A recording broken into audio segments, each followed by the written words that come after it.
നമ്മളെ ആളുകൾക്ക് കുറെ അറ്റാക്ക് വരുന്നതുകൊണ്ടാണ് നിങ്ങൾ മക്കളെ കാര്യം, പിന്നെ ഓൾക്ക് ഓല് പ്രസവിച്ചണ കാര്യം, പ്രസവിച്ചാൽ പോത്തുംകുട്ടിനെ അറക്കണ കാര്യം, അത് കഴിഞ്ഞിട്ട് പിന്നെന്ത് ചെയ്യുക, ഓൾക്ക് പെരണ്ടാക്കണ കാര്യം, പെരണ്ടാക്കുമ്പോഴേക്ക് ഫർണിച്ചർ കൊണ്ടുപോകണ കാര്യം. ആരെയപ്പം ഇതൊക്കെ ഇങ്ങോട്ട് പറഞ്ഞേ? ആരെയപ്പം ഇങ്ങോട്ട് പറഞ്ഞ കുറെ കാര്യം ഉണ്ടേനി പഠിച്ചോൻ, അതിനൊന്നും ഞമ്മക്കാവൂല. പഠിച്ചോൻ പറയാത്ത കാര്യങ്ങളൊക്കെ ചെയ്യാൻ ഭയങ്കര ഉസാറാ നമ്മള്. അപ്പൊ ചിലവരൊക്കെ ഹക്കീക്ക് ഇങ്ങനെ അറക്കും, സുബ്ഹാനല്ലാഹ്, ലോൺ എടുത്തിട്ടേ. എന്തിനാ അതിന്റെ ആവശ്യം? അപ്പോൾ ടെൻഷൻ ഉണ്ടാക്കുന്ന ഒരു പരിപാടിയും ചെയ്യരുത്. ഞാൻ ആ അഭിപ്രായക്കാരൻ മാണി കേട്ടാൽ മതി, വയത് ഇല്ലെങ്കിൽ നിങ്ങൾ കേൾക്കണ്ട. അതുകൊണ്ട് ഒരു ടെൻഷൻ. 800 സ്ക്വയർ ഫീറ്റിന്റെ പുരക്ക് പൈസ ഉണ്ടെങ്കിൽ 800 സ്ക്വയർ ഫീറ്റിന്റെ പെര ഉണ്ടാക്കിയാൽ മതി.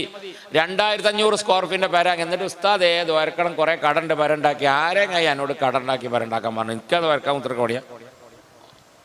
അപ്പോൾ അവനൊന്ന് 50,000 റുപ്യ ആണെന്ന് വരക്കാം. അപ്പൊ അതുകൊണ്ട് ടെൻഷൻ ഉണ്ടാക്കണുണ്ടായത്. നേരെ മറിച്ച് 800 സ്ക്വയർ ഫീറ്റ് 2 ബെഡ്റൂമും 1 കിച്ചണും 1 ഡൈനിങ് ഹാളൊക്കെ ഉള്ള ഒരു ചെറിയ ഒരു പുര ഉണ്ടാക്കുക. ഉള്ള റൂമിൽ AC ആണ് വെക്കുക. നിങ്ങളെ മാതിരി AC പൈസ കിട്ടിയിട്ട് വെക്കാത്ത ടീമല്ല. എന്ത് ചെയ്യാ, അങ്ങനെ എന്ത് ചെയ്യാ, AC ആണ് വെക്കുക. AC ആണ് വെച്ചിട്ട് സുബ്ഹാനല്ലാഹ് സുഖമായിട്ട് ആ ബ്ലാങ്കറ്റും പോയിച്ച് കടന്നുറങ്ങി എന്തൊരു സുഖം ഉണ്ടാവും. നേരെ മറിച്ച് 800 സ്ക്വയർ ഫീറ്റ് 2500 പെരണ്ടാക്കിയിട്ട് ഫുള്ള് കട. അപ്പൊ പിറ്റേന്ന് കുറ്റൂസ കഴിഞ്ഞ് കുടിരിക്കൽ കഴിഞ്ഞ് പിറ്റേന്ന് രാവിലെ അസ്സലാമു അലൈക്കും, എന്തൊക്കെ ആചാര്യ വർത്താനം, റാഹത്തന്നെ ആ റാഹത്തന്നെ.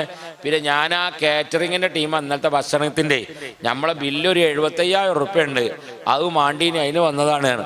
എടാ ഒരാഴ്ച കഴിയട്ടെ, ആചാര്യ ബുദ്ധിമുട്ടാണ്, പണിക്കാരെ പൈസ കൊടുക്കാനെങ്കിൽ തരുന്നാലേറ്. എടാ ഒക്കെ ഒരാഴ്ച കഴിച്ചട്ടെ. എവിടെ എൻ്റെ അടുത്ത് ഒന്നുമില്ല, ഫുള്ള് കട. അതിലാ കുറച്ചിങ്ങനെ കഴിഞ്ഞപ്പോൾ പിന്നെ പെയിന്റ് കടയിൽ നിന്ന് ഇങ്ങനെ വരുന്നുണ്ട്. സുബ്ഹാനല്ലാഹ്. പിന്നെ കുറച്ച് കഴിഞ്ഞപ്പോൾ എന്തുണ്ട്, പ്ലംബിങ്ങും വയറിങ്ങും, വയറ് വാങ്ങി കൊടുത്ത് കട ഉണ്ട് ഓല് വരുന്നത്. മൊത്തം ഓന് കടാണ്. എന്തിനാ ഈ പോരണ്ടാക്കാൻ നിൽക്കണത്? അപ്പൊ നേരെ മറിച്ച് 800 സ്ക്വയർ ഫീറ്റിലാണെങ്കിൽ സുബ്ഹാനല്ലാഹ് സൂര്യക്ക് കടന്നുറങ്ങി നല്ല AC രാവിലെ നീച്ചിട്ട് ഇങ്ങനെ ആ കാലൊക്കെ ഉണ്ടല്ലോ സിറ്റൗട്ടിൽ ഇരുന്നിട്ട് കുടിരിക്കലിന് അമ്മായിമ കൊണ്ടുവന്ന് ആ ചൂരൽ കസാലയിൽ ഇങ്ങനെ ഇരുന്നിട്ട് കാലിങ്ങനെ അങ്ങോട്ട് മേലൊക്കെ ഇങ്ങനെ കയറ്റിയിട്ട് കട്ടൻ ചായ ഇങ്ങനെ കുടിച്ചാൽ, വീടി വലിച്ചിനോടാണെങ്കിൽ ഒന്നും കൂടി ഉസാറായിട്ട് വലിച്ചു അല്ലേ, നല്ല മട്ടം ഉണ്ടാവും അല്ലേ. അതിനൊരു പ്രശ്നം ഉണ്ടാവില്ല. ഈ അപ്പോൾ ടെൻഷൻ ഒരു കാര്യത്തിലുണ്ടാകും. ഞാൻ ഒരു കാര്യത്തിലും ടെൻഷൻ ഉണ്ടാക്കാറില്ല. ഇതിന് ടെൻഷൻ ഉണ്ടാക്കേണ്ട അതിൻ്റെ ആവശ്യമില്ല. അപ്പൊ അതുകൊണ്ട് ഇൻഷാ അല്ലാഹ് ആ രൂപത്തിൽ ജീവിച്ചാൽ നമുക്ക് എല്ലായിടത്തും എത്താം, മക്കത്തേക്ക് എത്താം, മദീനത്തേക്ക് എത്താം, പൊരണ്ടാക്കാം, എല്ലാം ചെയ്യാം. ഹജ്ജിന് പോവാൻ കഴിയാന്ന് പറഞ്ഞാൽ അള്ളാഹുവിന് വലിയ തൗഫീഖാണ്.